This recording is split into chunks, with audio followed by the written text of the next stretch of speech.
Welcome to the Jay Martin Show. My name is Jay Martin, and my guest today is Michael Green, the Portfolio Manager and Chief Strategist at Simplify Asset Management. Now, this is my longest form interview to date on the channel. It's just over 2 hours long. So if you're watching this on YouTube, we're also on Spotify and Apple iTunes. If it makes more sense to consume a piece of content 2 hours long over there, by all means, if you want to sit down and watch this, glad to have you here. I sure enjoyed this conversation, and I think you're really going to as well. Now, we began talking about what I call virtual governments, and I'm talking about, Meta, Facebook, Instagram, Twitter, Amazon, these companies that have generated billions of users, billions, hundreds of billions in US dollars in their treasuries. And in the case of a company like Meta, Facebook, they have a multi-billion-dollar defense budget. They really operate at this point, to a degree, like their own sovereign nation states. They have influence over hundreds of millions, if not billions of individuals.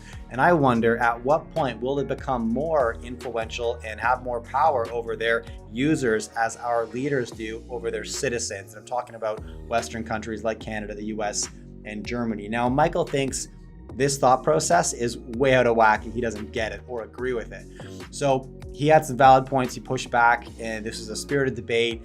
I have to acknowledge my questions were a bit rough around this subject matter as I'm just generating my thesis myself, but I'd be really keen to know what you think. Are we trending towards a world where, the sovereign nation of Facebook, Meta, the sovereign nation of Twitter, and the sovereign nation of Amazon become more influential than the geographic location in which we live? Anyways, a bit esoteric, but I hope you enjoy it. We also talked about the psychology of leadership, and we talked about raising boys and raising men in an increasingly woke world and what that means.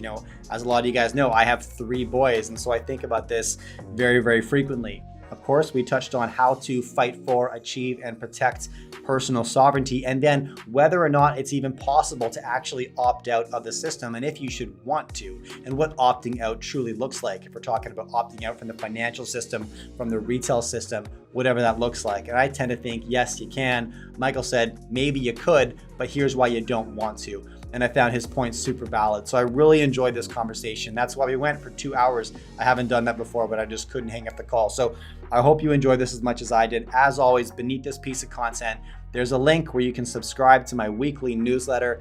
I publish every Sunday. I absolutely love writing it. It's my favorite thing that I do each week, and I'd love to have you join the team. It's free. I share my biggest takeaways and action items from conversations just like this and all the other ones. Anyways, here is Michael Green. Enjoy. This is Jay Martin. All right, what's up, guys? Welcome back to the Jay Martin Show, and I'm here with Michael Green. Michael, thanks so much for making time today. Oh, Jay, it's a real pleasure. Thank you for having me. Well, I'm looking forward to diving into a few topics with you today. Let's start here. Right now it's November 9th, depending on when you're watching this. We're watching midterm results come in and watching this flow of new decision makers, right, within our economy, people who have access to policy and capital and budget, and they can influence infrastructure and a lot of the parameters that alter our life. Now, a trend that I'm curious to get your take on is, at what point are we going to see the balance of power shift, if you think we are, to what I call our virtual governments, right? Which at present, I think we have many. Facebook is a nation state of 3 billion people with $117 billion in gross revenue. Twitter, the same. Amazon, 500 million, smaller population, but growing nation state. Tons of influence over policy and the virtual infrastructure that governs our life. And I wonder if we're going to see this power shift in my lifetime over to our virtual governments, borderless, but virtual. What do you think? So I understand what you're saying. I'm not sure that I would agree with the articulation of it, right? So I don't see Facebook as a nation state. I don't see Twitter as a nation state or anything resembling it. I see them as voluntary communities that have emerged around a means of communication, right? So it's like subscribers to the New York Times are not really a nation state. They can be influenced by the operations of the New York Times, but in no way, shape, or form is participation in that mandatory. That's part of the reason there's such a difference between the physical aspects of a nation state, in which the control of the boundaries, right, the physical boundaries of your physical being are actually influenced and controlled, right? You leave a nation state physically if you're going to get away from it You can't simply log into your computer and escape that nation state. The police can still pound down your door and drag you away, regardless of whether you want to go or not. So I do think that this is kind of one of the really important things to remember is that fundamentally we inhabit what my friend Josh Wolf calls meat space, right? The physical control of our bodies is far more important than our ability to use our minds to free ourselves, and by extension, the electronic communication tools that we have to participate with other like-minded individuals. So I feel that it's a false framing that falls into this Balaji, et cetera, cloud communities sort of stuff. Absolutely. More power to people who want to voluntarily organize in something that looks more like a corporation, right? And I do think that we're seeing increasing virtualization of the corporations, all of which are things that you mentioned, although those are the community side as compared to the employee side, where we're also seeing increasing virtualization, reduction in physical presence, et cetera. But the actual nation state, if anything, I would argue is looking stronger and stronger and stronger because there is no escape. That's part of what we're actually discovering, is that as alluring as it may be to say I go into Xbox video games or into the metaverse for Facebook, where I can, have an avatar that represents me having lost weight, even if I haven't done so, right? Like those are all, things that you can do. We still need to return ourselves and orient ourselves in the actual physical being. And there's nowhere to go is part of the challenge right now, right? We can't all pick up and move to New Zealand. We can't all pick up and move to, somewhere else around the world. And so we're inherently at risk from the decision makers that you identified before I started my diatribe, right? The people coming into Congress, the people coming into the Senate, the people going into judiciary roles, governance roles, et cetera, they meaningfully influence our lives in a way that far exceeds the influence of Mark Zuckerberg. Okay, so first of all, I love hearing that, and I want to push back a little bit because, sure. And let's just go with this. So you use the word mandatory, right? These are not mandatory platforms that you need to participate in, which is true unless, say, owning a business today, right? If I'm a small business owner, having a social media presence is as mandatory as having a physical address and a phone number was in the 1980s, right? I need to have that presence and that engagement in the world. And if I look at the monopolies that are forming around social discourse and communication and basic daily transactions, right? I'm talking about Amazon, obviously. And I've got two friends right now that built really successful companies off of selling products through Amazon, and they've now been pushed out of the market by Amazon, obviously, with competing products. And so as these monopolies continue to develop and monopolize our social engagement and our daily transactions, and then we enter some kind of a metaverse existence or the continuation of what's already developing, what is mandatory, I guess, is to not participate would be to not participate in the world to some degree, no? Or what do you think? Well, again, I think that there are degrees of it, right? So everything you just articulated is optional. You choose to have a business, you choose to have a social media presence, you believe that social media presence is critical to your business success, right? It's not the same thing as water, right? You don't have a choice as to whether or not water is critical to your success. There are alternative paths that wouldn't involve social media, that wouldn't involve retailing over Amazon, et cetera, right? You could mow lawns for your neighbors, for example, and yes, you may post something on Nextdoor, but it's really not absolutely critical. What's critical is the relationships and relative surplus that your neighbors have, that they prefer not to mow their lawns, their trust of you, et cetera, right? So there is a very fundamental distinction that I think tends to get lost, particularly amongst the younger set. And I say that without, any degree of disdain or malice, because I, in the same way that, like, if you were to ask me to physically construct my clothing or to grow my own crops for consumption, like, I'd be just as lost as my kids are when the Wi-Fi goes out, right? Yeah. My kids assume that that's a utility that's there. And I think one of the things that's actually underway is in many places around the world, we're discovering that the utilities we take for granted, the delivery of clean water, the delivery of consistent power, the delivery of safety in the form of protection from fire here in California, for example, those are being challenged by decades of underinvestment and poor decision making at the societal level, right? That's why the people we're sending to Congress matter. That's why the election of your local mayor or your local educational representatives matter. Here in California, we're having this sort of ridiculous conversations around equity, in which we observe that a disproportionate number of children in honors algebra classes are from wealthier families, and a disproportionate number of those who are unable to attend those classes or participate in those classes are from lower income families. And our solution set is, well, let's get rid of the opportunity to do honors algebra, right? Like, Right. that's just fundamentally absurd, right? That's poor decision making at every possible level and betrays a level of defeatism that ultimately, is very much a, Marie Antoinette, let them eat cake coming from our elite class, who's able to say, well, I don't really care about the public school system because I'm going to put my kid into the private school system. Yeah. Right. So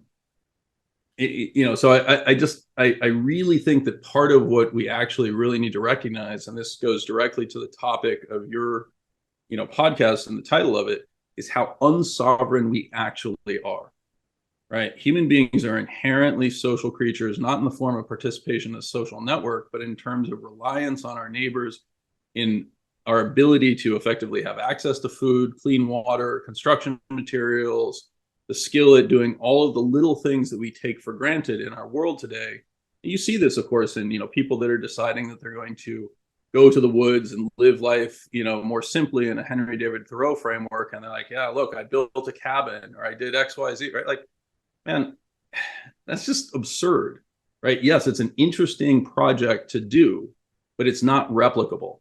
Mm-hmm. Right? The greatest sources of pollution, the greatest land intensity, the greatest reduction in the Earth's capacity for bearing life is a function of people deciding, I'm going to reduce my reliance on a social network, the legitimate physical social networks that coordinate the delivery of food, water, etc. Right? So, like, we are inherently reliant on the communication links that we have with other people and the physical links that we have. And I think part of the denialism of that has contributed to the increasing awareness of the condition we put ourselves in. Interesting. And I actually just picked up a copy of Walden, which you referenced there, and I began reading it. It was written in an era that makes it very tough to digest. And so I'm moving slow, but it would be the first Thoreau book I've read. All right. So then what's the consequence of that? Because I agree, we're waking up. I just want to emphasize something, right? I mean, first, I encourage you to read on, Walden, and I encourage you to embrace that period of intentionality that effectively manifested itself in the northeastern United States, right? In the lack of the wants that they experienced in prior eras, they began to concern themselves with totally separate things. Right? What does it mean to be alive? What does it mean to be a human? What does it mean to be connected to a physical space or nature, right? So, I go to the woods to live a life more intentional, right? Well, he also had his mother doing his laundry and baking cookies for him, right? So, like, let's be really clear that is definitionally an elitist behavior. That's fascinating. I haven't got to that point in the book yet. All right. It's not mentioned in the book. Trust me. No doubt. All right.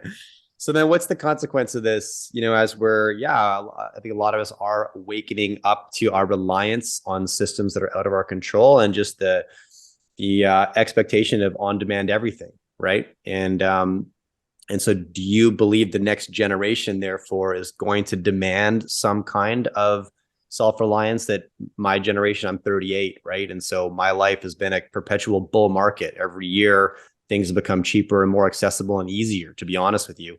And are we going to pivot a little bit on that framework and, enter a place where life will become a bit harder to get things are more expensive? Is this a long-term trend that you're expecting? No, actually, I expect the exact opposite. I think part of what is going on right now is a general sense that nobody needs to do anything of meaning. And so there's a somewhat, in the same way that I would argue Walden is a somewhat pointless exploration of, can I do something even if I don't have to, right? That is a luxury that broadly exists and is a byproduct of people feeling that the current system isn't giving them meaning. Right? Now, to me, that feels very false. I actually think that meaning can be discovered in any number of ways. And if you think about an economy broadly, it's people doing favors for other people. Right? That's all an economy is. It's when we try to decide, well, I want to become self-sufficient, that we embrace the dynamics of what Keynes referred to as the paradox of thrift. If I withhold my participation, I choose to make my own shoes instead of going to the expert in shoes, right? I'm simultaneously reducing the output of the economy by reducing the propensity or capability for specialization, economies of scale, et cetera, in favor of a psychic reward of, hey, I did that. Right. Yes, the shoes are uncomfortable and they're poorly made, but man, I made them myself. Right. Okay. I mean, there's pride in that. There's excitement in that. But the reality is all you did was make a shoe. Right. We've been making shoes for hundreds and hundreds of years. Right. What we really need to do is figure out ways that we can be newly cooperative and newly helpful for people to help individuals realize a much better outcome than they otherwise could have. Right. So like part of the dynamic, I see frustration, feel frustration about our failure to invest in human capital and things like education, and the intentional dumbing down of our society is we settle for less. Right. I find it ridiculous. My wife is actually a teacher, by the way, and she is about as frustrated as anyone can be with the dynamics that are at play in our educational system in California in particular. But if you actually think about what we're creating as potential, we bemoan the fact that we can't get kids to pay attention in school, and yet they are glued to their phones on a continuous basis, right? That should be telling us, that should be signaling us that we're not doing something right. I mean, inherently, the kids want to be entertained. Inherently, they want to accept input. They want to receive signals of information, right? That's what our brains are designed for. There's a release of dopamine when you get a like on a Twitter post or on an Instagram post, right? We are rewarded for that affirmation and that recognition. Why we can't take that to education to create the feedback loops that raise the standards of our society is simply a function of the emphasis that we place in our society, right? We protect monopolies around social networks and the sale of advertising. And yet, if somebody were to do something similarly in the educational space, it'd be very hard to imagine that we would allow the sort of profit generation or sharing in profitability that could occur from something like that. We have massively subsidized and effectively penalized innovation in education to an extraordinary degree. And do you think one of the barriers to change there could be that, our elementary school system and our secondary system, school systems are funnels to a $500 billion post-secondary industry, right? I think it's far worse than that, right? I mean, if you actually think about what we're doing with tertiary education, college education at this point, it's fundamentally a way of conducting a societal IQ test, right? That we just don't want to admit that we're doing, right? You don't go to college to learn, you go to college for credentialism. That's a terrible statement. Now, I think that there are schools that are different than that. I have 3 children who have gone through college. One went to a UC school, which to me is credentialism run amok, where I see very little evidence of a significant focus on learning true skills. Some business schools are slightly different. Some engineering schools are slightly different. I have a daughter who's at the University of Pennsylvania's Wharton School of Business. Like, that is the world's most prestigious vocational education, right? She is learning absolutely how to do something and will step out completely prepared to step into a business role, with absolutely no awareness of the philosophy that underpins many of the components of business, et cetera. She'll discover those as she goes through it. Or if she chose to get a PhD, she might, enter into discussions around the Bayesian theory of the firm or whatever. But it's just not relevant for the vast majority of things. And I would broadly argue, and my last child is at the U.S. Naval Academy, right? Again, a vocational educational program. He's studying mathematics. He's going to come out fully prepared to do any number of things, most specifically serve our country, right? But those are all things that you do go to college for. What we've actually created with the institution that you talk about is a giant system of administration and financing that's largely a function of a government subsidized, debt system, right? We don't have the signals flowing to people to say, you should get a vocational education, like going to business school or going to an engineering program. You receive the exact same interest rate, you receive the exact same grant, you pay the exact same tuition to study French medieval literature as you do to go to an electrical engineering program. That's insane, Mm-hmm. right? You can't talk about having a capitalist system when you rob the system of the price signals associated with it. And you further protect those offering the services from the consequences of inferior delivery of those services by allowing them to take in naive participants, 17-year-olds, charging them an absurd amount of non-dischargeable debt. And then when they fail to realize their potential and material potential coming out of college, there's no penalty for you. Yeah. Right? I mean, this is an insane system that we've set up. If you enjoy my content, let's take the next step. I publish a weekly newsletter and it's free every Sunday. The link to subscribe is right beneath this video. I share my key takeaways and action items from conversations just like this and plenty others. So join me and 50,000 other investors for this exclusive content weekly by hitting that link. All right, back to the interview. Now, I feel like people are waking up to that. Maybe it's just me. I hope young people are. I believe they are. And, because they wake up today at 30 years old and maybe realize they've been sold a bag of goods, right? They took all the advice they were given from a young age. They, applied for post-secondary. They were told to do what they love. So they got a liberal arts degree because they love liberal arts, borrowed $120,000. Then they're spat out of the system and wake up at 29, 30 years old. They're looking at the chessboard and saying, what the hell happened here? How did I get so far behind? Right. And this creates some civil unrest because if one person is way further ahead than the other, then somebody must have cheated is an often common understanding. I think it's contributing to the rise of populism, but I feel like, tell me if you think I'm off the mark on that one, but I feel like people are waking up to the game a little bit and maybe reallocating their energy into smarter endeavors when it comes to education. But what do you think? So I think there's some truth to that. I do think, unfortunately, the way I would describe it is that we are, increasingly waking up to the misrepresentation of those facts, right? So yes, there's a lot of movement around the idea of student loan forgiveness, right? Whether that is actually able to be realized in a legal framework or not is still very much a question. What Biden did in terms of an executive order is unequivocally not constitutional, right? And so again, one of the questions and one of the things I would challenge people with is, if we're going to make the societal choices to do this, we have to do it in a manner that respects the process and the system that we have in place by electing better representatives. You want to put people in Congress that want to say the entire student loan system is fraught with fraud and misrepresentations to 17-year-olds, which is exactly how I would describe it, right? Then you elect representatives to do that. You don't have an executive choose to short circuit the system, because the next thing that executive is going to do is short circuit any number of other systems that are not under their control. And then by and large, that's been the story of the last 70 years in the United States, really the last 150 years in the United States, is the creeping power of the executive branch. Right. That's a real problem. Can you elaborate on that for me a little bit? Sure. So our system was largely set up to provide checks and balances that limited the role of government's influence on everyday individuals, right? The dynamics that you referred to as the sovereign component. That was easy to do in an environment when we had effectively a source of funding for the government that largely involved the sale of lands that we acquired through, physical violence, right? Now, you can hate that, you can call that, genocide or whatever. It's just a simple reality that existed. The U.S. controlled physical land that it then sold off as the primary source of revenue.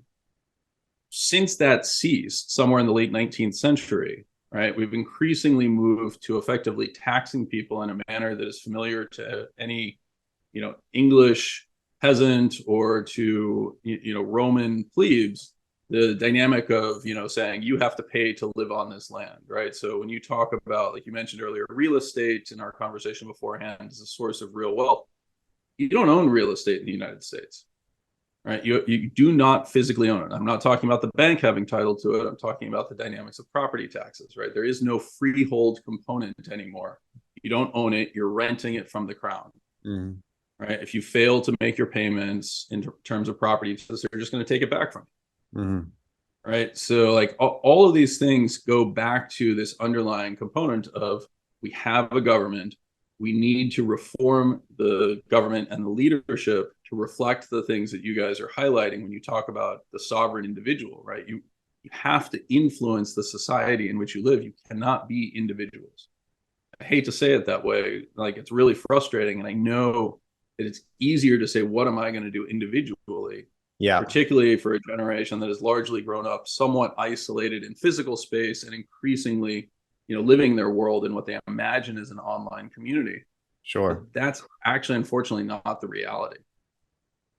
So how should someone like myself balance that with, look, I can't choose the game. I just have to play the cards I've been dealt. And that is the individualistic here. So I'm going to deal with this, right? The sovereign way versus, we as a collective need to come together, communicate, and vote to change the system. And that's not something you can do on your own. So I think, unfortunately, you just described it, right? You need to take the steps as much as you can to insulate yourself from the consequences of others' poor choices, right? That degree of sovereignty, I think, is really important. Having savings set aside, I know you use Bitcoin, I know you use gold, et cetera. I own gold. I have owned Bitcoin in the past. I own real estate, quote unquote, own it, right? All of these are ways to insulate yourself from the vicissitudes that exist, right? But we have to decide that we're not going to fully check out. And once you have that very modest power base, you got to start participating in the system, right? You got to decide, you know what, it's not okay that my local school system is failing and falling apart. I'm not just going to withdraw my children. I'm going to become actively involved. Right. And this is, by the way, I just want to be very clear. This is all easy advice to give. It's hard to execute on. It's hard to execute on. Yeah. When I find that when I'm making decisions or feeling a certain way, typically it's because I'm part of a trend or a wave of people who are going through the same thing. And, I've made a lot of decisions in the last 4 years. For example, my family moved from downtown Vancouver up to a small town of 20,000 people, right? We wanted a bit more. We wanted more of a community. That wasn't to get away from people. It may sound like it, but it was actually to get closer to people, and it worked in that way. I totally agree. The most faceless you'll ever be is in a major metropolitan area. Yes, exactly. In a condo with 1,000 people, of whom you know zero, not even your neighbor, right? Sharing a wall. And, we're not by any stretch self-sufficient. I'm not handy in the least, but there's advantages to knowing the contractor who built our house, right? Knowing the handyman who can fix my electrical when it's not functioning, knowing the mechanic who works on my car when it needs it. I can't do that stuff myself. I'm not going to grow the cow and butcher it. I do like a hunt, but I do know the farmer where we buy our beef from and our chickens as well. And there's some semblance of peace and confidence in that when I know the source, right? And I know the individuals who are controlling the source. Now, if I'm going through this, and I know several of my neighbors made the change the same time I did or in the years after, people are hunting this right now. They're hunting a bit more control over their system. And maybe that's where it starts, right? Maybe it starts by saying, I'm going to put some gold in the safe so I'm sovereign. I can take care of myself. And then the next step is I want to get to a community where I have a bit more influence and I'm surrounded by like-minded people. So we create more of a community, more of a hive that's chasing the same thing. And from there, it grows to the metropolis. I don't know, but is that how the seed is planted and then grows and maybe becomes? Yeah, I absolutely think that's correct. And I would highlight the component that you articulated at the start. You made a physical move. Yeah. Right. Like none of the rest of it means anything until you've actually done that. Right. And I think that is a really critical component that tends to be missing from the discourse. We love this idea of disassociating ourselves from the land, from our physical presence, right? The seductive aspects of I'm going to live forever in part, represents the idea that my body does not define who I am, but it actually does, right? I mean, at least for now, like when we can upload ourselves to computers, we'll cease to be human in the context that we think of them today, right? Whether we retain aspects of our humanity in terms of our ethos and our general thought process is truly unknowable, right? I mean, that's really what people are referring to when they talk about the singularity. I have no idea how Mike Green behaves if I'm embedded in silicon as compared to various levels of, slightly aging protein and fat, right? Mm-hmm. That is, it's just unknowable, right? But the very first step is the one that you highlighted at first, and it's what actually underpinned the American dream, the New World dream, Canada obviously being part of that as well. And in much of the immigration that you see, first get yourself physically to a place where you can start to make those choices. Right. And once you're there, participate in the community, right? Go to the local barn raising, or go to your local, government meeting, educational board presentations, et cetera, even if you don't have kids in the system. Right. I mean, that's one of the great ironies. The way that we lose control of these systems is that we put teachers or teachers union representatives in place whose job it is to stay there for 30 to 35 years. They inevitably learn the system better than we do, because we're basically forced into discovering it somewhere around 6th grade, where our children move from being universally fun and exciting and aren't they wonderful and smart to, wait a second, we're starting the sorting process. Yeah. Right. And that's a really difficult transition. And candidly, it's one I'm really looking forward to seeing the millennials start to make. Those who have chosen to have children are just now getting to that point where their children are old enough that you're starting to see a bifurcation of outcomes. That's going to be a really interesting path in history. I need you to elaborate on that a little bit. My oldest is 6. I have 3 boys, 2, 4, and 6. So we're not there yet, but we're approaching it rapidly. What do you mean by this bifurcation? And I believe you said the sorting process around 6th grade. Yeah? Yeah. So we're right around 6th grade is when you start to flip kids into the gifted and talented versus the, normal versus the falling behind category. Right. And that's an extraordinarily difficult thing for parents to grasp and to participate in a society. Well, who are you to say that my 12-year-old has less potential than the next 12-year-old, right? Like, that tends to be where the outrage exists. And what we end up seeing is a watering down of the gifted and talented program, because the school simply doesn't want to deal with irate parents that are filing lawsuits of various sorts that have high payoffs for them individually, but very low payoffs in terms of resolution for the school district, right? And that's really hard to do. It's particularly hard to do in an environment in which there's a general atmosphere of social distrust, right? You're choosing not to admit my kid because of the color of their skin. Right. Yes. Right. Or their gender orientation, or my gender orientation, right? Like, those are the conditions under which you start to see things really begin to fracture. And it's that's a very dangerous transition that I would suggest we're just starting to navigate. The very first millennials would be having kids that are somewhere, if you just think about their age, the very first ones are starting to hit that 12-year-old point. Yeah, I'm terrified about that point. If I'm being honest, I'm going to struggle to watch my kid be judged and evaluated and sorted. Even today, as he is on the soccer field, I am the dad who's like wringing his hands and pacing up and down the field, it's tough, right? When I was growing up, I was put in the falling behind category.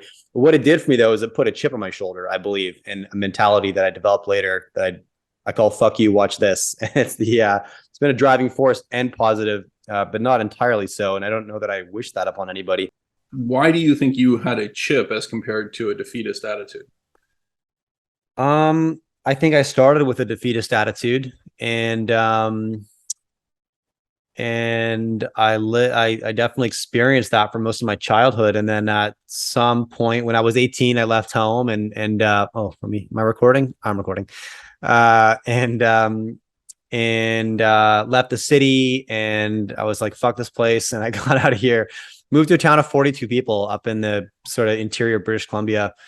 And for the first time in my life, it was like a total fish out of water, man, surrounded by cowboys and roughnecks. And I got made fun of, but in a new way. It was kind of like, pull your bootstraps up, kid. And like, it was awesome. I found mentorship. That's maybe what it was. I found a positive influence, in a, older dude. But I think through that, I learned, okay, this is something I want to get to with you actually, but like, it became my rite of passage. Around 18 years old, left the city, ended up in a foreign place, got kicked around a little bit, but toughened me up. And I learned that I was tough, and I didn't know that I was tough.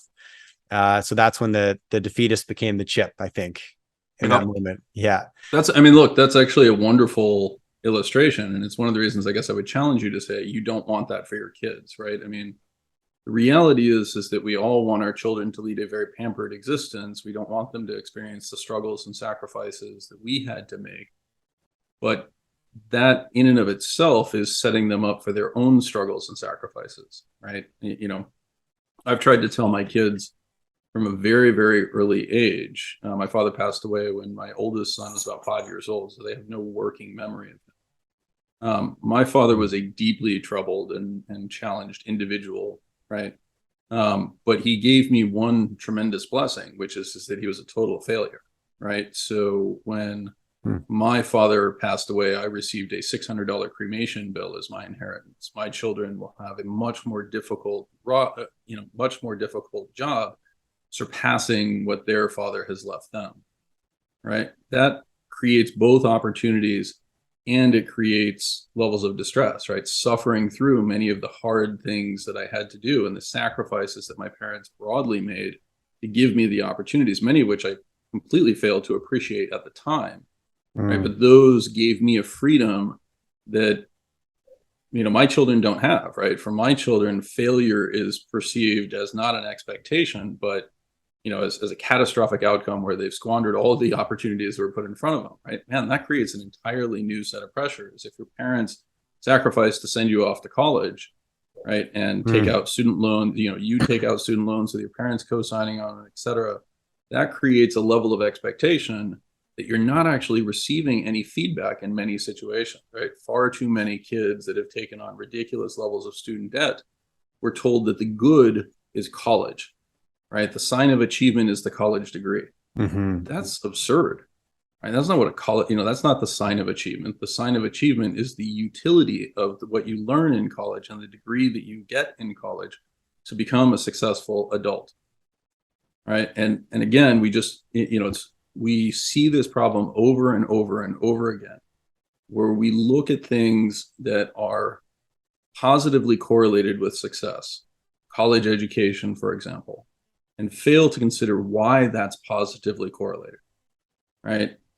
It's linked to what historically it's linked to how wealthy your family was, right? That's obviously very positively correlated with outcomes going forward, regardless of the college education, right? It's a sign that you on an individual basis are able to make the sacrifices and say, boy, I'm going to play less Xbox and spend more time studying, right? It tells you to a certain extent that your parents made sacrifices along the way that put you as a child first in choices. These are all things that have absolutely nothing to do with what you learn in college and tell you everything about the environment in which you're growing up, right? If instead college becomes basically a place to put your kid for 4 years while they party and do so away from your house, why anyone would expect positive outcomes from that is completely, I don't understand. Genuinely don't understand how people can expect that, except for the fact that so many people that are in that situation, my generation, only 28% went to college, right, or graduated from college. Your generation, it's closer to 50+%. That means there's a huge increase in the number of parents that were sending their kids off to college for the very first time, being led down this primrose path of, well, the secret to success is getting a college degree. No, the secret to success is exactly as you highlighted. Making the hard choices, getting a degree of mentorship that says you're tougher than you think you are, right? You're capable of making the sacrifices and succeeding without the hand holding that's associated with it, right? And that brings us, if I want to direct this in the dynamics of investing, for which I'm actually known, and nobody should ever pay any attention to me from a philosophical standpoint, other than and I'll laugh, I joke with my daughter, her male friends in college always want to hang out with me, and my observation is that says more about their relationships with their father than it says anything about me, right? Interesting. They are all desperately looking for that father figure that's able to take them seriously and offer them guidance and do all that sort of stuff that in many situations they just don't have, right? It's a much deeper statement around the role of fathers and everything else. And I would just say, your generation, even younger, actually, I would really emphasize, is desperately looking for that, right? That's Jordan Peterson, that's Ben Shapiro, that's, all these people that are like, oh, finally somebody who speaks honestly, and it's not my dad. Right? Yeah. Nobody wants to listen to dad. He sucks. Yeah. Right. Yeah. The same thing applies in terms of taking choices, taking risks, taking responsibility to the investing world. Right. And that's where I applaud what individuals like yourself are doing. Right. You're trying to give yourself a degree of control in an environment in which, the seas are stormy and you basically have to lash yourself to the mast and hope that the boat is going to survive. Right? There's things that are under your control. There's things that are not. Putting on a life vest, making sure that the boat that you sailed out in has a degree of seaworthiness to it, contributing to bailing, contributing to making sure that the sails stay true, etc. These are all things that we can do. But at the end of the day, you get hit by a tidal wave, you're going to get wiped out. Yeah. Right. And, we're just doing a terrible job as a society in communicating the roles of individual responsibility to a collective outcome, and also the importance of a collective, a desired collective outcome being true to an underlying goal. Nobody's objective should be to get a college degree. Right? Like that's just it's absurd. If a college degree is helpful in you learning enough to become a valued member of society the minute you step off that college campus, then you made a good investment. Yes. And if you failed to do that and you decided to study French medieval literature under the ridiculous notion that you individually have some genius contribution to the evaluation of Proust in the modern context, right? More power to you as you struggle with a high level of indebtedness and disappointing professional outcomes. Right? Like we just don't need more philosophers. No. We need a lot more engineers. We need a lot more people who are capable of hammering a nail straight. We need a lot more people who are capable of designing a plumbing system or a solar system, solar power system, etc. Yeah. And we're just doing a terrible job of sending the signals. And again, that extends back to investing, where what I'm really known for is my critique of the dynamics of passive investing. Not because your selection process should be hire an overpriced and ineffective discretionary manager, right? An active manager running a fund in a traditional sense, as much as it is the societal corrosion that is created by a belief that the market somehow owes us something, the same way that a college education somehow owes us a particular outcome. Right? Nobody's owed anything. No. Okay. There's so much that I want to pull on, and I'm glad you're taking us back to markets, which is typically the focus of these conversations, as my guest knows. But I love going down these rabbit holes, and maybe one more question on this, because I think it's a good segue into something I want to talk about with you from a policy standpoint. You talked about that experience. I shared mine. I left the city at 8-18 and moved to a little town full of cowboys, and they that's where I learned that I was a lot tougher than I thought I was. That's where I learned, in your words, I learned that I was capable, and I learned about individual responsibility, and it became my rite of passage, which is a ritual that typically has existed in every that I've read about, every ancestral community, right? That coming of age ceremony, especially. Absolutely. The going walkabout, the spirit walk, etc., the maturation process. Yes. Totally agree. Making a point when you transition from child to manhood, right? Especially lacking, I believe, today in young men. I have 3 boys, so it's obviously front and center for me, right? And I wonder, how do you create that mark? And I don't know that there's an answer to it, but I'm searching for one and seeking for one.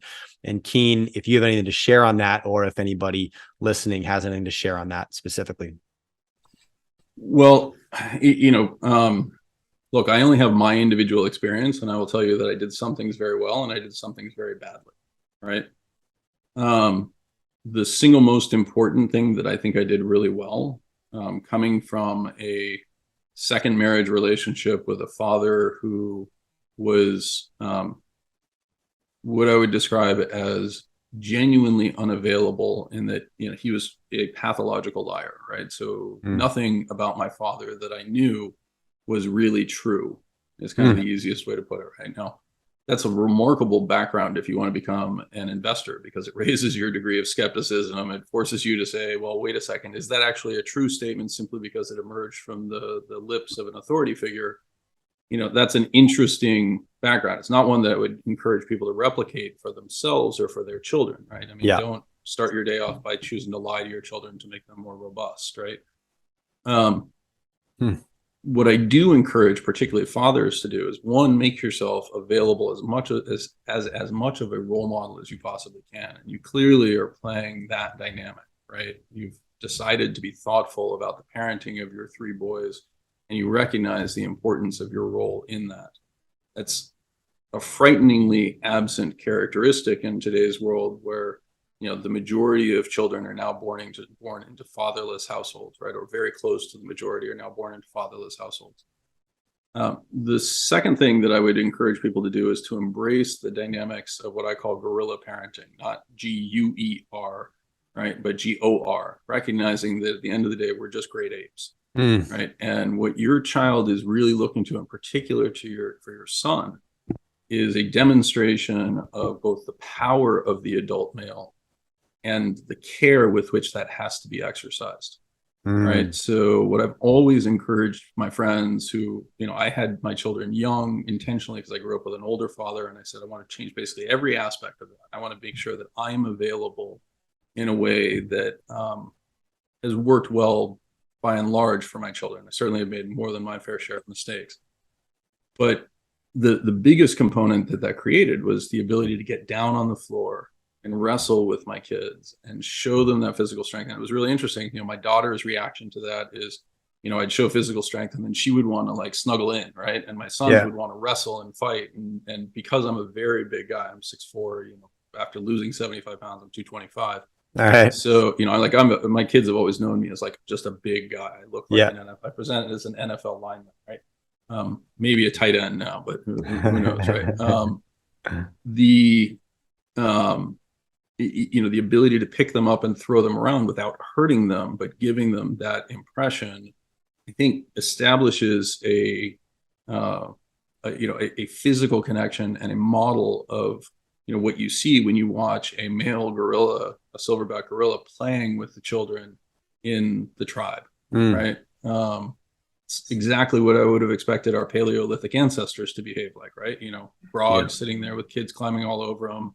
And every once in a while, he pretends to lose his temper and he hangs them upside down and screams at them, and then, shows them that he actually cares, right? You see this repeated over and over and over again. I think we created a degree of disassociation with that and a general fear about, well, what is the role of fathers in society, right? Is it to be the henpecked husband who's emotionally unavailable, or is it to be the strong, dominant figure that is capable of exerting both physical strength and power as well as care? And, speaking honestly and openly with your kids, like, I joke, my son who's at the U.S. Naval Academy is a very talented comedian and actor. Like, just one of those people that, magnetically people react to in a way that is polar opposite to me, by the way.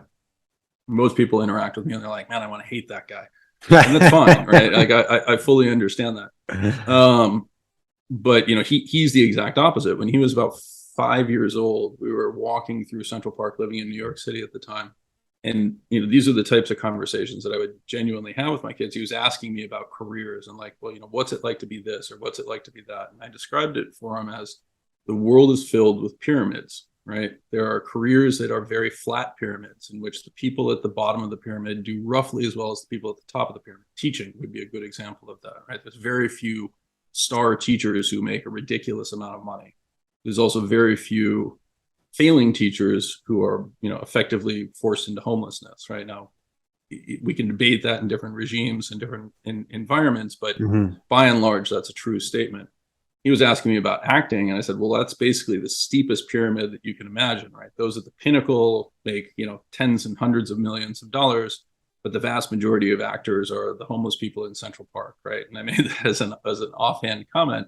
And he told me later, he's like 15, 16 years old. He's like, yeah, you completely killed any thought I had of being an actor and destroyed and crushed my dreams with that, one statement. I'm like, well, I feel badly, right? In some ways. And there's another part of me that's like, it's not like your life has gone in a terrible direction either, right? So if I had just fully encouraged that, like, it might have worked out wonderfully for him.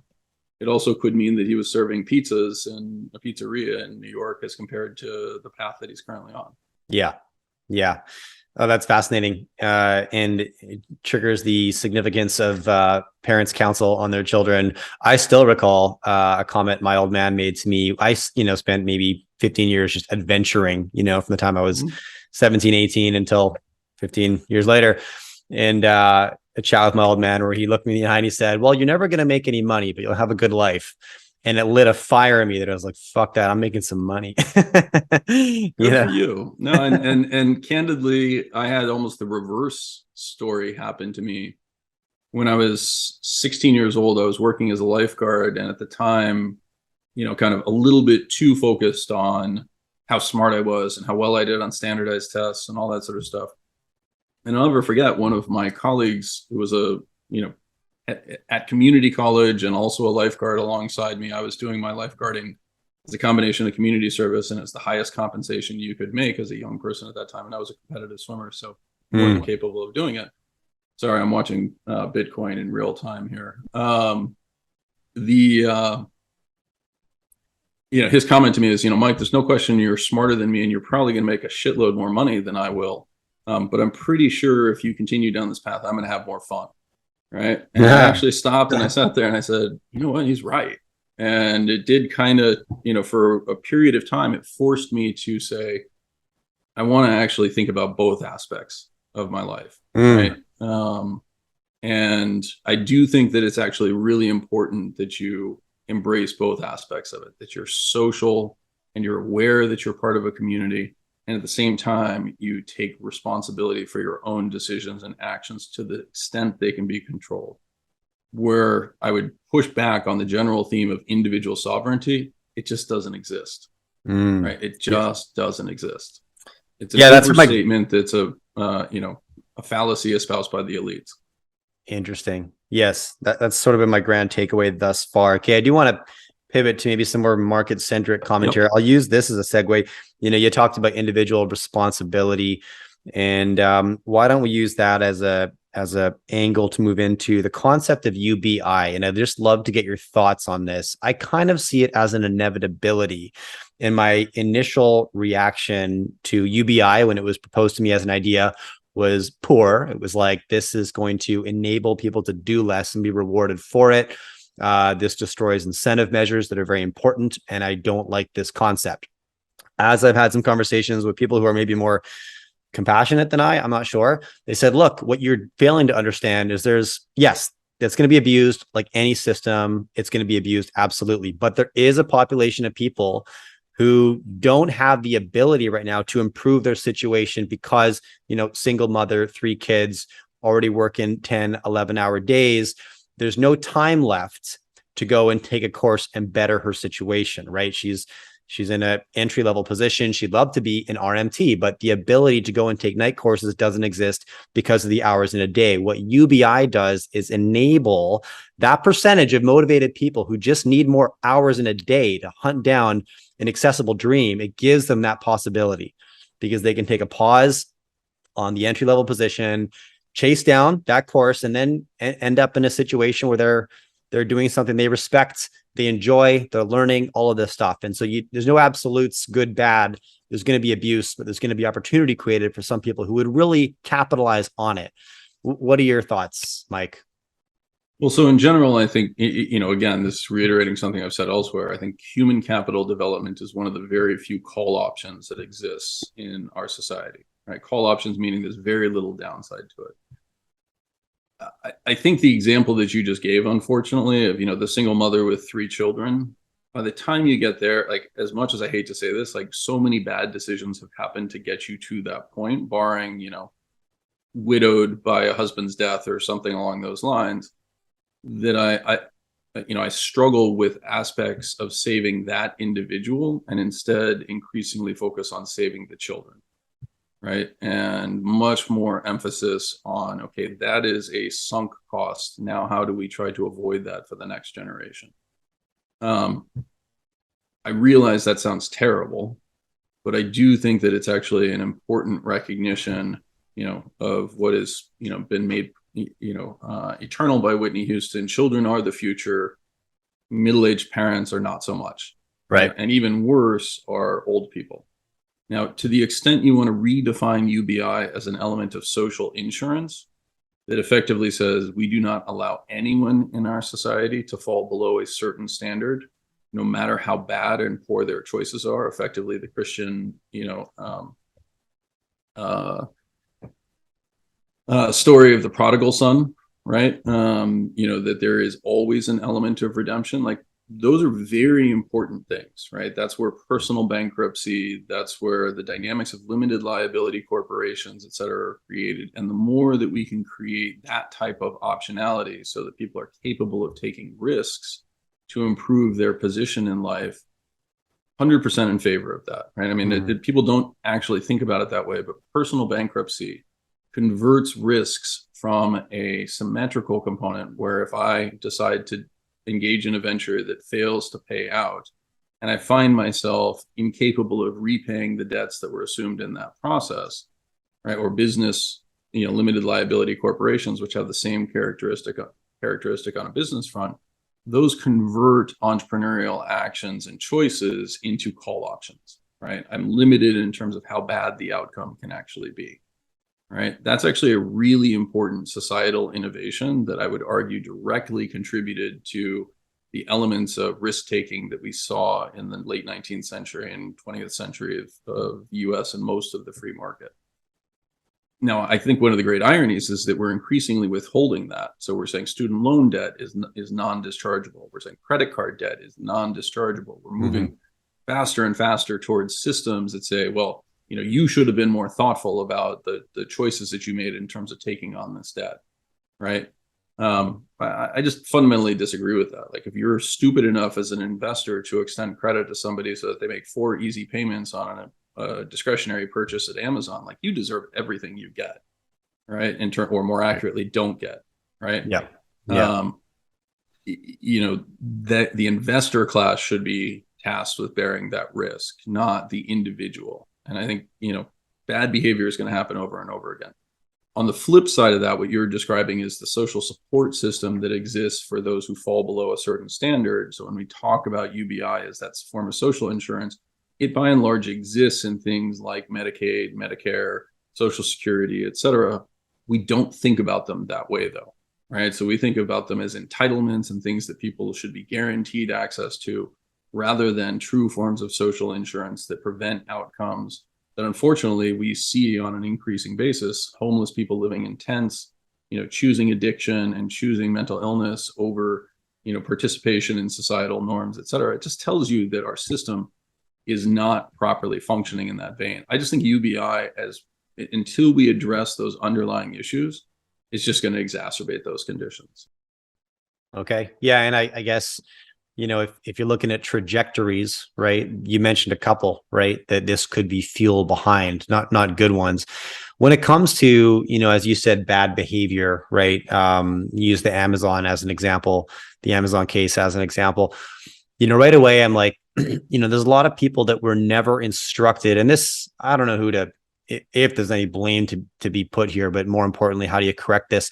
We grow up without really learning the language of money. You can do 12 years of secondary education. You come out, you don't necessarily know what a capital gain is, what compound interest is. Like, these are pretty important concepts that are lacking from our education system.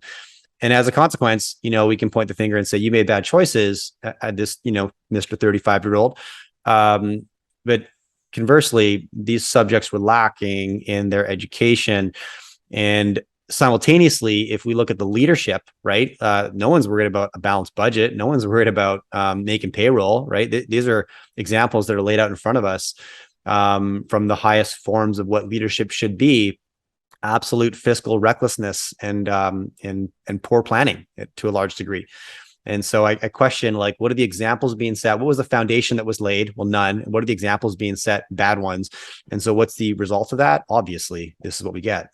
What do you think? No, I completely agree with that, and would put it back in the same vein as a lack of fathers, a failure to properly create a system of incentives, reward good choices, penalize bad ones, and removing the signals that exist around that, right? If you tell kids that the secret to success is going to college and getting a college degree, but you do not specify that it is an engineering degree versus a French medieval literature degree, right? That's a really important distinction. It's a really, really important distinction, right? I mean, it's like saying to somebody, you want to get from point A to point B, and then saying, well, the solution to that is get to point B, right? That's not actually answering their question. Their question was, how do I get from A to B? And you're like, well, just look at point B, right? Right. It doesn't work that way.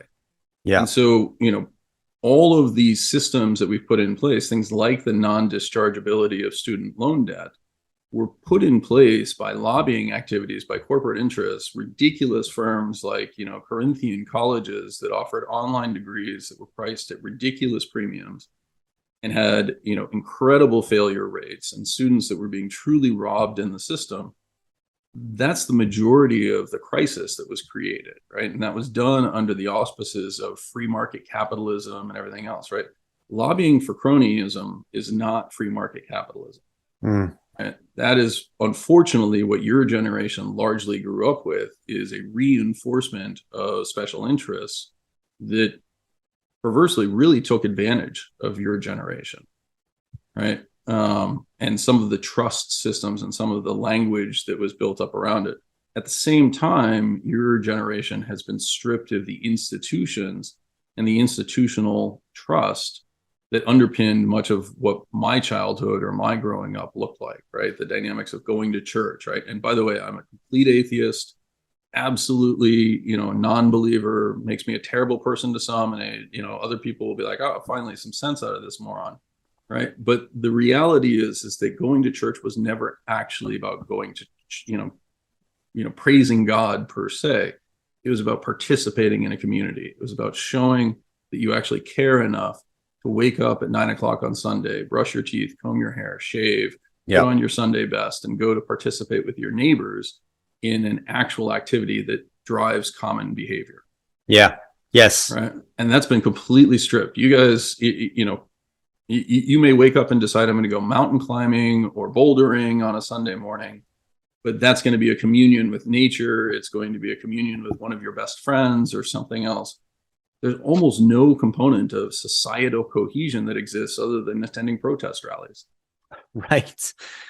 Oh man, I'm trying to solve that right now with my kids, because I grew up in an Irish Catholic family. We did go to church every Sunday. It was part of the rhythm and part of the community. And I didn't carry that torch, right? With my kids, we haven't filled that utility, right? And so I don't know how yet, but we're seeking it out. And we're having some success. One of which, as I said, just moving to a smaller community where we know, where there's a community. Look, so I want to pull this conversation now over to the market a little bit. So we talked a lot about entitlement, about feeling like something is owed to you, removing risk factors from equations. What happens when you do that?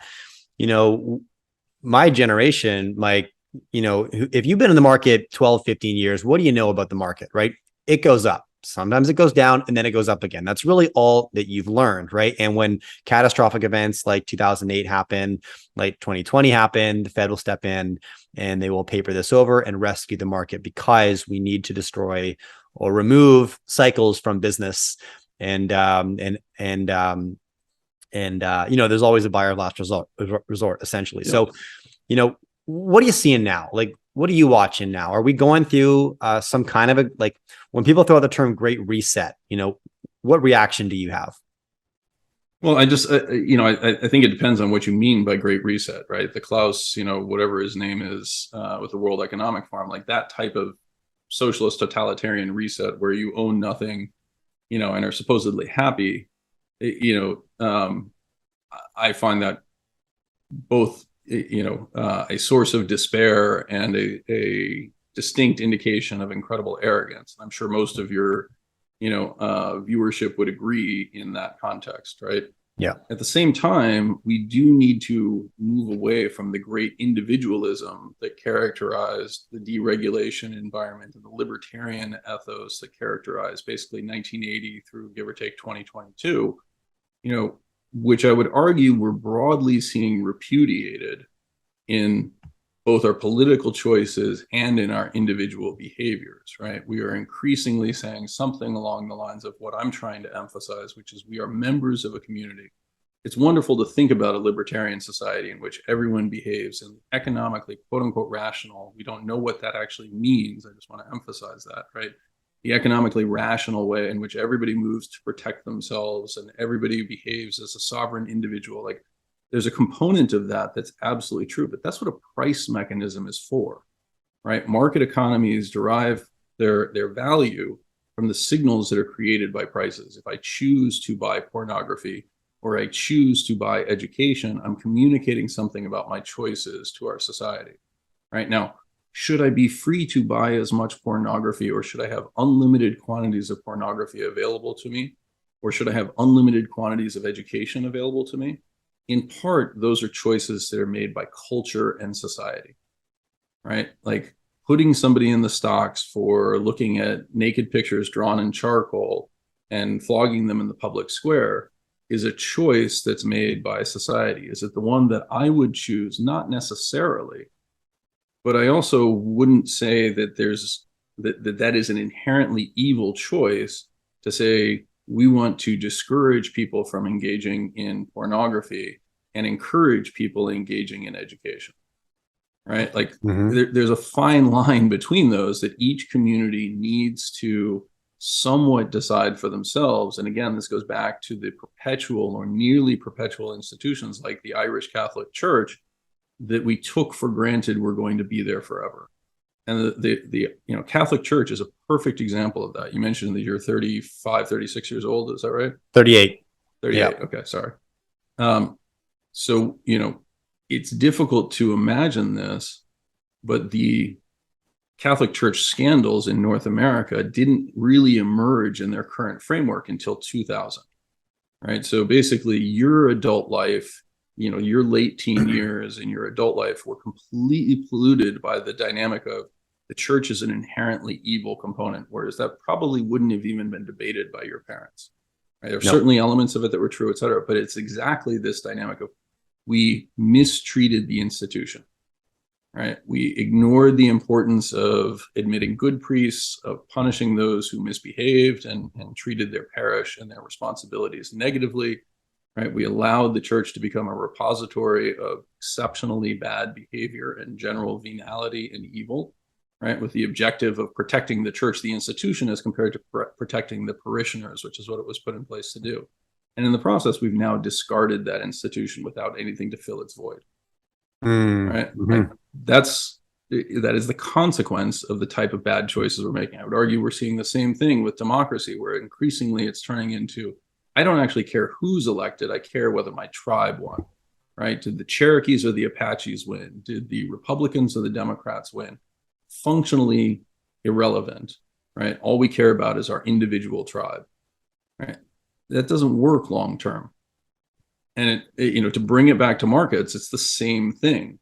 We've increasingly said something along the lines of, we're going to treat markets as a social good. Their objective is to deliver retirement to people who feel fundamentally unprepared to deal with a retirement that extends far longer than anything that we had in history, right? The expectation that you're going to live to 90 years old didn't, particularly if you've already made it to 50 years old, didn't exist in any way, shape, or form prior to basically the modern generation of the baby boomers, really the silent that came before them, right?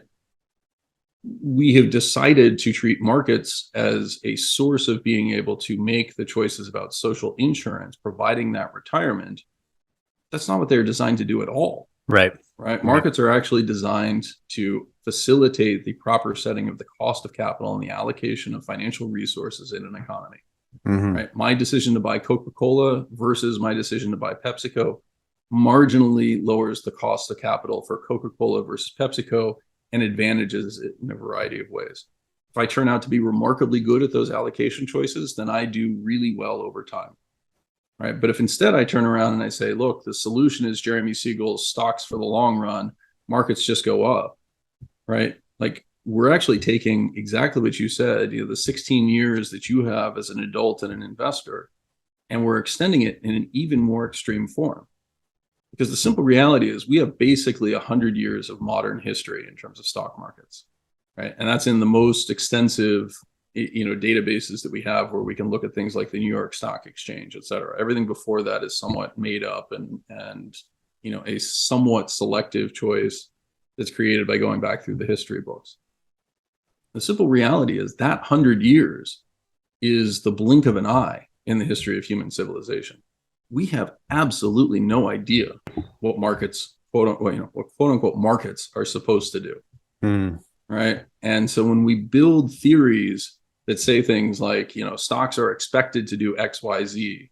They're expected to have this central return tendency with a standard deviation around them of X, X plus or minus, right? Plus or minus X%.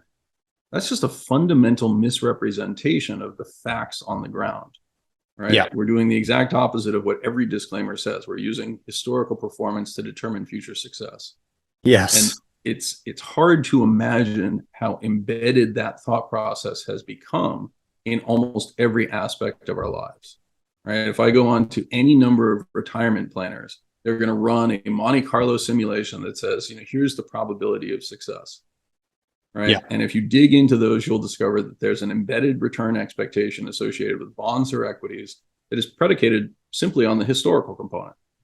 Yeah. Right. We have no consideration for how the structure could have changed, et cetera. And what I'm really known for is actually the work around the dynamics of what has occurred as we shifted from individual asset managers who were trying to allocate, at least theoretically, trying to allocate capital to the marginal beneficiaries of that, right? Where you get a higher return by identifying those who can successfully use capital, to systems in which we've basically said, okay, we just expect that to happen naturally, right? That process of transition changes market structure in a very meaningful way. It moves from an environment in which people treat investments as an optional use of cash, right? So as a quote unquote fundamental investor, and I just want to be very clear that I'm much less that today than I was 20 plus years ago.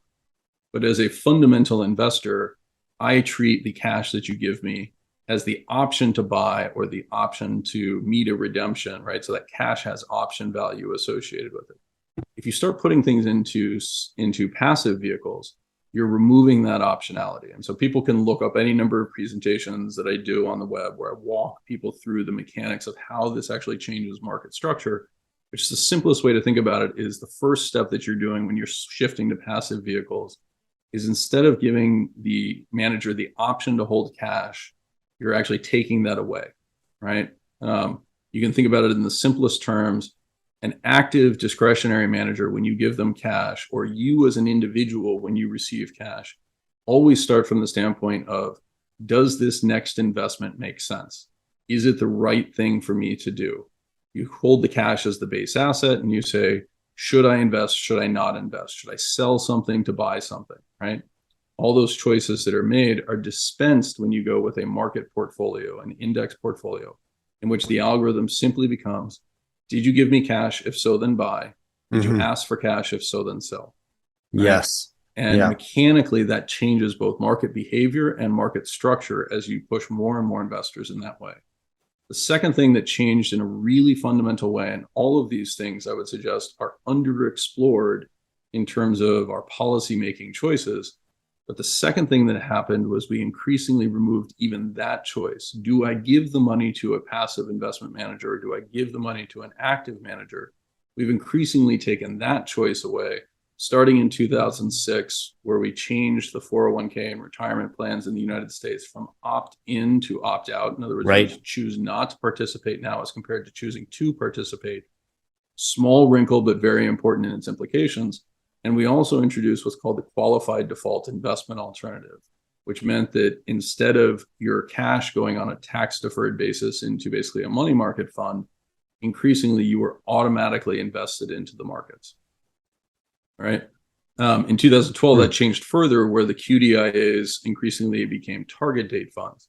And so now for the vast majority of Americans, when you get a job, you automatically start participating in the market where the only question asked is, how old are you? Right. Your investments exactly mirror everybody else's who are the same age as you. Right. And that is stripping markets of what they're actually designed to do, which is to set the marginal cost of capital. We're just, we've failed to consider the implications of these choices. And those shifts, for example, the opt-in into the market, probably created with good intentions, right? Oh, absolutely created with good intent. Like that's, but the road to hell is paved with good intentions, right? I mean, if we were to decide, okay, we're going to have an opt-in process where if you get a job, you have to kill somebody. right? Like we'd say that's a terrible idea, right? Nobody should have to do that. But instead, we say, guess what? You get a job, you have to start investing in the S&P 500 or the Vanguard Total Market Index, et cetera. And increasingly, people are mechanically forced into making those choices in a way that robs them of their agency. And the problem for the sovereign individual is that those societal choices are unavoidable, right? The choices that those around you are making, again, going back to this policy dynamic, influence everything that you're experiencing. Right, I gave a speech back in 2017 that's been popularized, in which I stole David Foster Wallace's line, this is water, right? The story is, two young fish are swimming along past an old fish. The old fish, jokingly shouts out to them, "Hey boys, how's the water?" And the young fish say, "What's water?" Right? The medium in which we are swimming, the medium in which we live our lives is influenced by the society around us and the choices that we make on a societal framework. And again, just to reemphasize the point, that means you can't actually be sovereign. Yes, it's oh man, there's a lot in there. I want to there's part of me that wants to like jump out and fight that narrative, right? Be like, want to bet? I fully understand that, right? And by the way, like, I felt many of these same things, particularly when you're younger, right? It's very easy to look at it and say, no, I'm going to fight that system, and no, that's not true, and it doesn't apply to me. Part of what you're encountering is the reality at 38 years old. You've now got a 6-year-old son and a 4-year-old son and a 2-year-old son, and you have to participate. Oh yeah. You can't escape the local school system, right? You could choose to put yourself into a private school system, but the local school system is failing. There's any number of ways that's going to adversely affect both you and your children, right? You can't avoid that responsibility. And right now, we're doing everything we can to avoid it. We have this dynamic of retirement is the province of the market because we're unwilling to accept the role that we in society play in making broader good choices around how do we produce the goods in our economy? How do we, produce the energy that our economy requires? Right? We're failing to make those choices in almost every situation, because making hard choices then exposes us to the consequences of that on an individual basis. Right? We cancel people for making bad statements, not for staying quiet. That's right. That's right. Now, if you can set your kids up for success by leading by example in any number of contexts, and therefore it's possible to better your community by leading by example in same variety of contexts. What are the broader, better choices that you're making on behalf of yourself or your clients when it comes to your portfolio, right? What's the smarter path that you're taking, Mike? Well, so that's part of the challenge that exists, right? And at Simplify, there are two key components to it. If my theories about market structure are correct, then there are opportunities to improve outcomes by using instruments that would be mispriced under those theories, right? So derivative contracts, for example, broadly are going to end up being mispriced if there's an underlying drift feature to the market that's created by these societal-wide choices. So what we're doing at Simplify is we're incorporating some of those theories in terms of either hedging portfolios against potential outcomes or offering ways of modifying those underlying returns. But the simple reality is, under the current structure, the prospect of being an active manager who's making individual security choices, et cetera, is negatively affected by the choices that society is making. Again, in terms that most of your audience would understand, because of their relative sophistication as individual retail investors, alpha, which is the term that we use to describe the value added of an active manager, unfortunately is negatively determined by the growth of passive investing. You can just think about it in the simplest terms, right?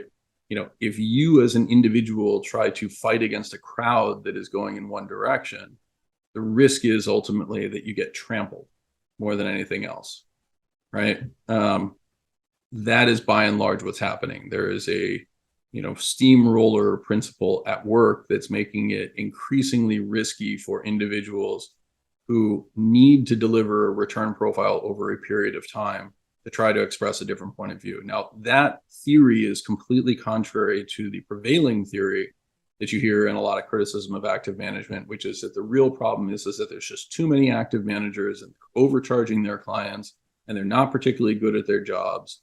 And that suddenly emerged in like the last 20 years, right? That's just, unfortunately, the evidence is 180 degrees in the opposite direction, that actually increasingly the underperformance is created by a perversion and change in the market structure. And mathematically, I could walk people through how that happens, but suffice it to say, it really is just a math problem, right? And a theoretical problem around how markets work.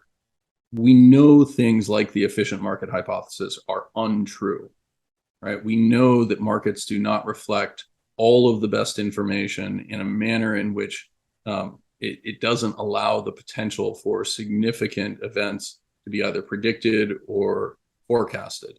But if we steal from markets the liquidity that allows those opinions to be expressed, and we do that by actually perversely relying increasingly on the assumption that that information is being distributed. It's what's called the Grossman-Stiglitz paradox, right? If we rely on the assumptions that everybody else is doing that, as we remove those participants from the marketplace, you paradoxically get the exact opposite behaviors.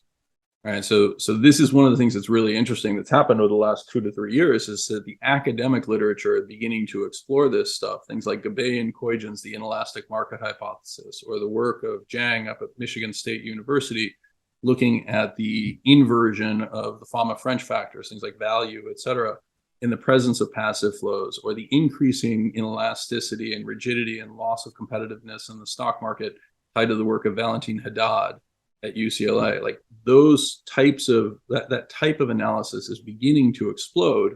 But the simple reality is that we don't actually have the capacity to incorporate that, because the systems that have been put in place by the vanguards, et cetera, of the world, and the lobbying activity that protects that stuff are preventing true innovation from occurring. We're trying to address that, but the simple reality is that that's a really, really hard thing to do.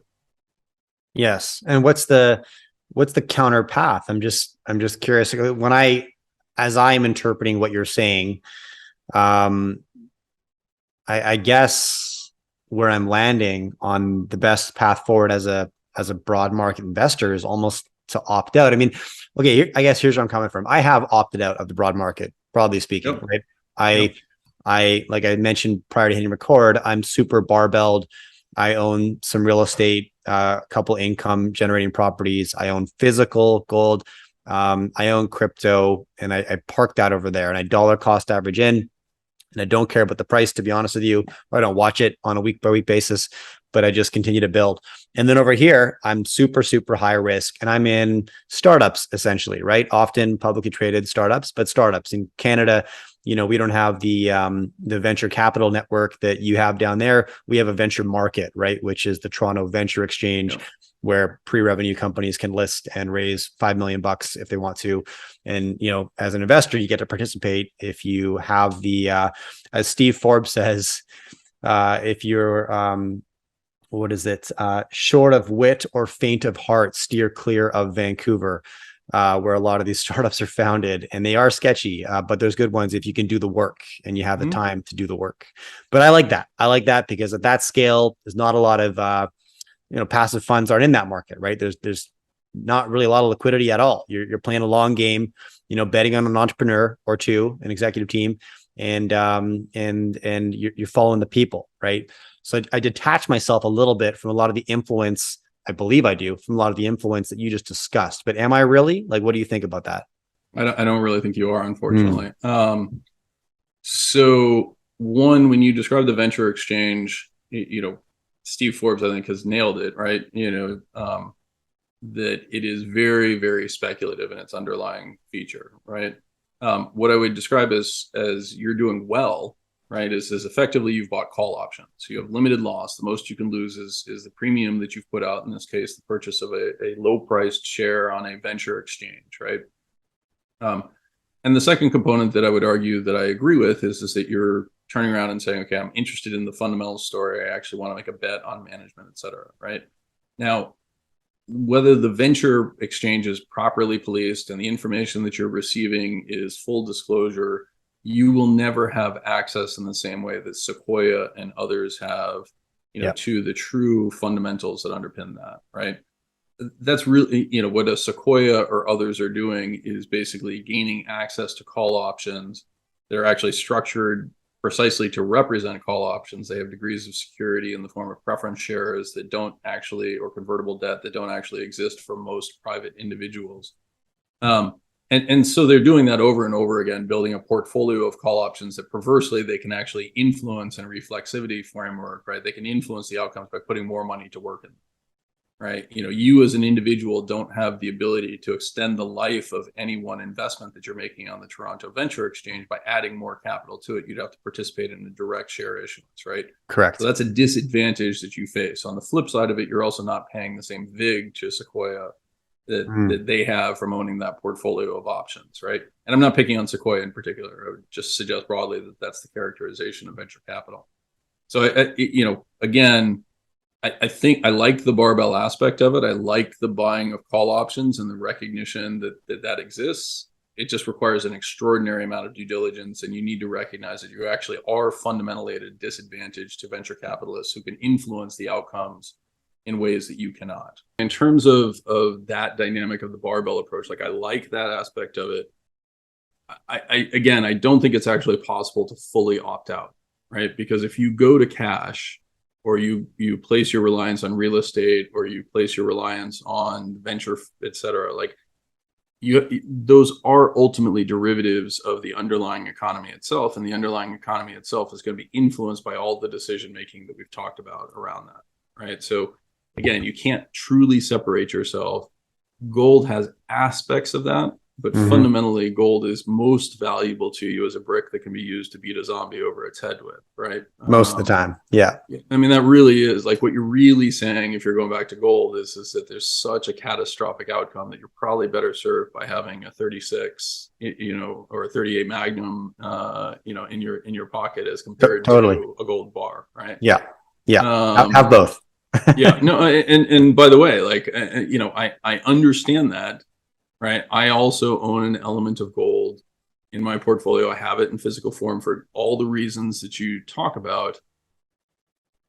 As I have matured as an investor, I've allowed that to become a smaller fraction because I increasingly recognize that if I'm forced to rely on those investments, the consequences are so catastrophic for my children, who I really care about, that I'm much more interested in figuring out ways to reform the system than to opt out of the system.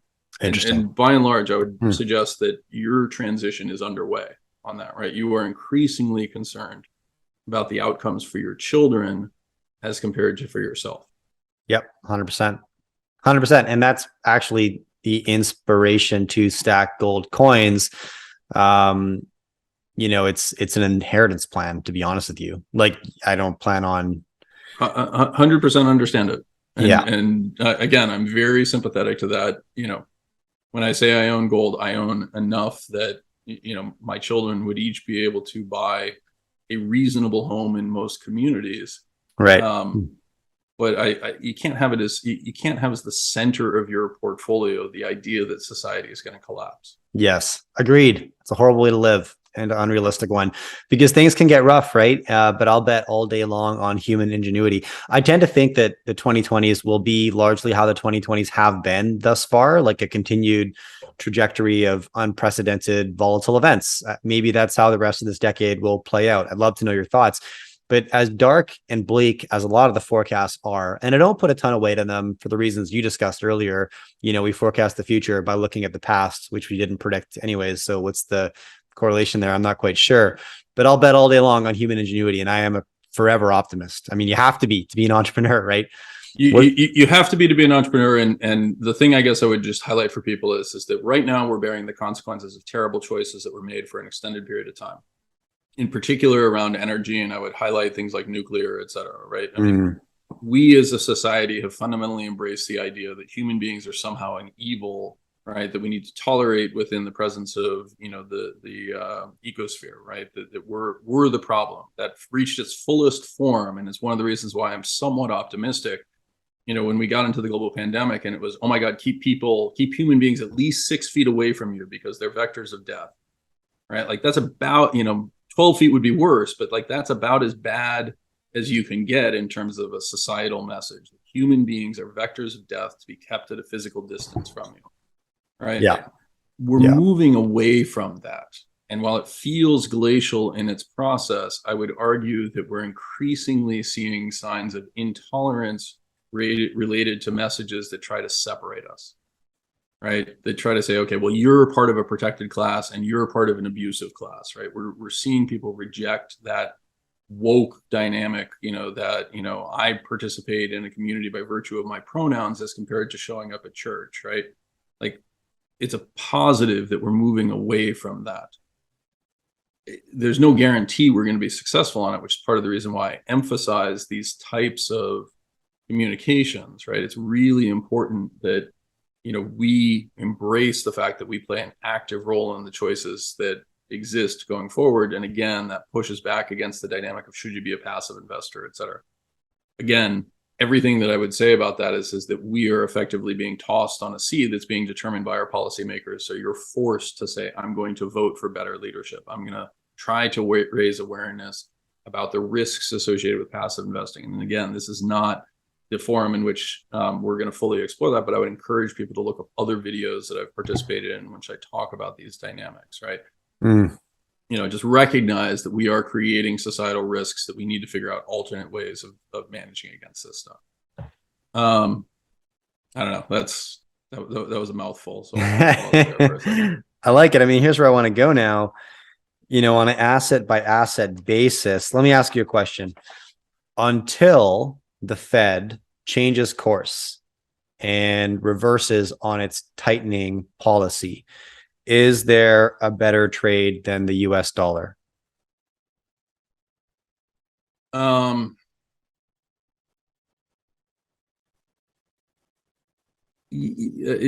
quick answer is I think there is, because I think that there are ways of accessing more of those US dollars than you otherwise would expect to receive under normal conditions. And so, areas that I am becoming increasingly focused on are short dated, high quality debt, effectively returning not just the principal that you put up, the dollars that you put up, which is what you get if you hold dollars, but also a low risk premium associated with that we simply call the interest expense.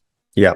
The yields on that have risen significantly, whether that's US 2-year debt or that's JP Morgan, bonds, et cetera. Many of these are available at levels that I would consider extremely attractive at this point. On the flip side of that, there is an extraordinary disconnect between the valuation of equities, real estate, et cetera, and the valuation of bonds, right? So if the correct price for JP Morgan 10-year bonds is 7%, roughly where it is today, I assure you the correct price for equities is not what it currently is, or the correct price for real estate is not what it is, right? Like that's the real issue that is out there. And of course, that then doesn't correctly answer your question, because you're saying, is there a better trade until the Fed reverses its policy set? What the Fed is engaged in right now, I understand for a lot of people, it feels like this is a rationalization after a period of irrationality. But if I've used the example elsewhere, right? If I gain a ton of weight because I engage in bad behaviors like having a poor diet, failing to exercise, the solution to that is not to starve myself, right? The solution to that is to improve those choices. What the Fed is engaged in right now is basically the equivalent of a starvation diet. And the consequences associated with that are going to actually be a much weaker underlying system, which again speaks to the value of high quality debt, which among other things, by the way, actually has change of control features that I think the Fed is underappreciating. If they push this to its extreme, what you're actually going to see is not a strengthening of the millennial balance sheet or a strengthening of the individual sovereignty. You're going to see further consolidation, right? The corporations that are well positioned with access to capital are going to be able to buy up tons of stuff in distress unless we immediately begin instituting barriers to that type of behavior. It's the exact same thing that we saw in the global financial crisis, right? Houses falling 40% in price doesn't actually mean that more people get to buy houses. It means that more corporations get to buy houses because they have access to the capital markets in a far more robust way than you as an individual will ever have. All Do you right? see? So I think the same thing is underway again. Like the actions that we're engaged in the name of quote unquote equity, if anything, are going to, cynicism fully embraced are going to make it worse, not better. Yeah, I struggle to see a way out of that, or the way a path forward where that is not the case, where depressed prices of any asset are capitalized on those few who are holding cash or have access to it, which is going to be always very, very small minority. And how do you come out of a scenario like this without just a massively enhanced wealth inequality situation? Well, you do two things, both of which we've done, previously, right? One is you recognize that the arguments around meritocracy and success that say those who have made investments that have had lottery-like payoffs, those who become billionaires from, selling components of their social media empires or the real estate that they inherited or even acquired during their lifetime, right? That those are windfall beneficiaries in a system that is designed to encourage that type of speculation. And society should ultimately tax that windfall at a much higher rate, right? Like you can't have protections against the downside without flipping that and saying that there's going to be quote unquote consequences. They're not really consequences. They're an increasing progressive tax rate against windfall profits. Right. Because those windfall profits, like Obama framed it terribly. And to be very clear, like I'm actually a Republican voter and very conservative in terms of the underlying framework. But Obama's line that you didn't build that, right, is horribly offensive and yet directionally correct. If you are successful because of the growth of suburban real estate and suburban office environments as a property owner, and you've taken advantage of all the tax shielding and protections that exist, it is true that you didn't build that. You did not build the infrastructure that allowed people to commute to their jobs and take advantage of the real estate that you created. You did not benefit, you did not build the hospitals that allowed people to live much longer lives and the healthcare technology that allowed people to live much longer lives, such that the demand for housing is far greater than it's ever been in any form of history, right? The loss of those institutions that I described as the church, for example, part of the problem is that it's created an element in which we genuinely have embraced this false meritocracy that's really neo-Calvinist in its framework, right? Our success is evidence of our individual greatness, right? That we were blessed in some way, shape, or form without any feeling of obligation to return a component of that and reinvest in our local communities. Yeah. Right? Like that cynicism is really, really deeply embedded. And it is a byproduct and a natural response to the flip side of that, which is, what we experienced in the 1930s to 1970s time period, in which the only solution was effectively a pseudo form of socialism, right? Neither one is true. Right. They both exist as effectively, pinball machine, borders on either side to try to keep the ball in the center. Yeah. Right? And we've gone too far in one direction. We're going to probably go too far in the other direction for a period of time. Yeah. Now, is that because it's just impossible to lead, govern, or organize at the scale which we exist today? I mean, it's a great question. And so I would frame it in two separate components. One is, yes, obviously, right? When you recognize that a US congressional representative now speaks to a population that is, unimaginably large relative to what they did in the original formation, right?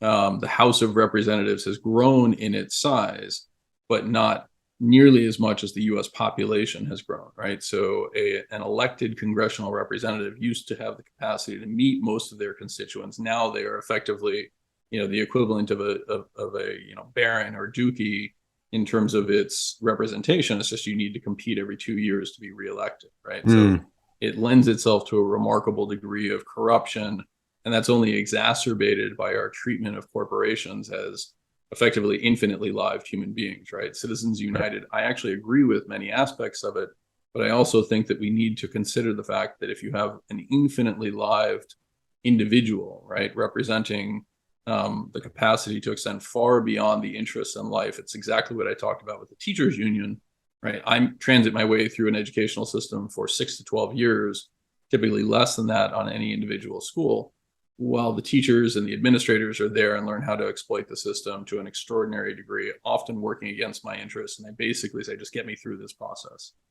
right? You see the same thing happening with our elected representatives, those who have figured out how to navigate the process on a continuous basis, whether it's through gerrymandering their districts or otherwise, they get to stay in the system. They become creatures of the swamp, right? And that's true at the local level. It's true at the state level. It's true at the national level. Somehow or another, we need to decide that we're going to reclaim that. And it's hard. Like, there is no easy solution to it.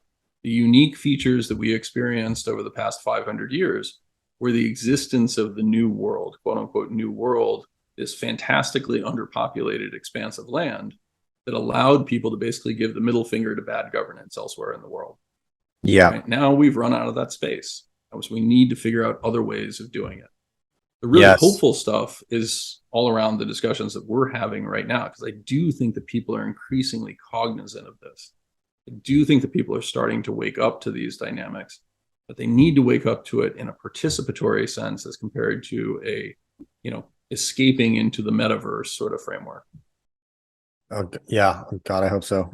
So I feel like if any country has a shot at that, it is the United States. And, my wife's American. We often have a conversation about when are we going to move south, if and when are we going to move south. And what I love about the US is the sovereignty of the states. I mean, the way you framed it, people were able to move to an underpopulated, fertile area and then, throw a middle finger up to the leadership and say, we're going to do it our way to a degree. I didn't paraphrase you. And you're seeing that, right, in the migration out of California, right? Yes. And this is a fantastic middle finger to Gavin Newsom and the governance of the state of California. Yeah. A place that has breathtaking beauty, physical, characteristics that are truly unmatched, and yet is doing everything in its power to destroy the opportunity that exists here.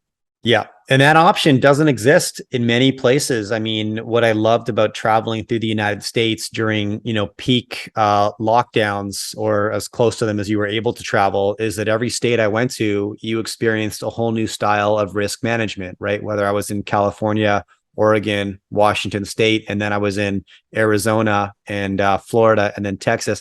And they're completely different styles of risk management, which allows you as a US citizen to really choose your own adventure, and say, here's the safety measures that I want. I want a bit more control. I want a bit more oversight. And there's places for you. And if you want a bit more of a hands-off approach, there's places for you as well, right? And I really, for the first time, I think, really appreciated the sovereignty of the states as I was traveling through. And every new state, I was like, different rules here, same citizenship, but completely different countries. So it seems, right, culturally, at the time being, when, things were pretty hardcore.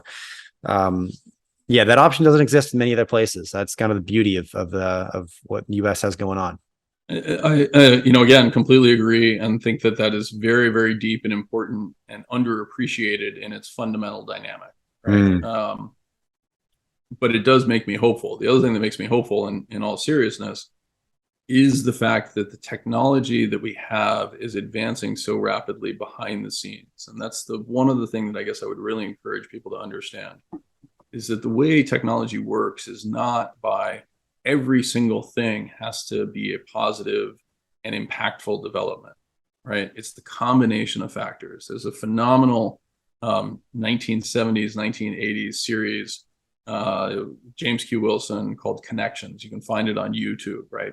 What it actually talks about is the dynamic of how innovation is a compounding process where a breakthrough occurs that elevates a historical technology that was uneconomic and suddenly changes it, right? And so, things that I would point out to people, like, we're very concerned about, the unavailability of fossil fuels or the need to invest in physical energy infrastructure, et cetera, right? Put up solar and everything else, right? I just, I can't emphasize enough to people that really the way these things work is that the old system stays in place and a breakthrough occurs that elevates the next choice, right? Makes it totally clear. We didn't switch over from whale oil as a lubricant to synthetic fuels as a lubricant because we ran out of whales, although that was certainly a fear. We didn't switch from horses to automobiles because horses became unavailable, although that absolutely contributed, by the way. I mean, one of the interesting dynamics is the advent of the horseless carriage was created, you mentioned necessity, by what's called the Great Epizootic Plague of 1871, in which roughly a third of all horses around the world died from the flu, right? Just think about the catastrophic impact that had on supply chains, right? So Carl Benz and others suddenly had an incredible incentive to develop vehicles that ultimately were completely useless for 30, 40 years until the advent of the Model T and a reasonable product that actually became useful, right? So all of these things are happening in the background. And I'd suggest that, on the other side of this relatively brief period, we're probably 10 to 15 years from a point at which energy innovations, whether that is a function of fusion or more modern fission deployment, et cetera, are so extraordinary in their capacity to increase the amount of work that is available for any one human being to do. And remember, energy is presented in the form of joules, which literally means a unit of work, right? And when you think about that dynamic, the world that's in front of us is infinitely fascinating and interesting, right? I mean, just think about, I often encourage people to think in terms of Star Trek world, right? Like, what does the world look like when we functionally move beyond many of the constraints that we see so clearly today? If you're in Europe right now, you're worried about how do I heat my house? I'm actually sitting here freezing in my house because my wife refuses to turn on the heat until it gets really unbearable, right? But, those types of dynamics create constraints that then encourage innovation. And you can wake up 10 years from now with Europe having a renewed commitment to nuclear energy or a renewed commitment to alternative sources of energy, meaning that they can accomplish things that we couldn't imagine today. It's in the periods of scarcity that you create the conditions of surplus, and in those conditions of surplus, you begin to exploit them in totally unanticipated and exciting ways. Yeah. Right. So like there is a positive out there, but first we got to get through this really hard part without killing each other or fracturing as a society. Absolutely. Yeah. Genius is born out of challenge for sure. Look, Mike, I could keep. I think it exists in both, but yeah, that's. Yeah. Good point. I could keep going for another 2 hours. This has been fascinating. I'm really glad I was able to get you on the show and get you in front of my audience and pick your brain on where do we start with like virtual governments and then into, family philosophy and leadership and then into some sort of market dynamics and whatnot. But, endless fascinating things to discuss with you. And I really appreciate your time. Well, I appreciate your audience taking the time to listen. And I apologize. I encourage people to play everything back at 1.5 speed so that they're not suffering through my incredibly boring monotone. But, Jay, I really appreciate it. And for those, that are looking to find out more about the work that we do or, the way that we tend to think about the world, they can either go to Simplify's website, which is www.simplify.us. And again, everything I say should be treated with a grain of salt. The way that we invest in the products that we offer are separate and distinct from my own personal political and views on how you should raise your family, et cetera. They can also find me on Twitter at @ProfPlum99, which has more of the nonsense that you heard today. So hopefully people found that useful. And again, I appreciate the opportunity. Thank you for tuning in. I hope you enjoyed this conversation. Now, if you want to take the next step, I publish a weekly newsletter and it's free. There's a link to subscribe right beneath this video, and you can join me and 50,000 other investors weekly for this exclusive content where I share my key action items and takeaways from conversations just like this and plenty others. Thanks for stopping by.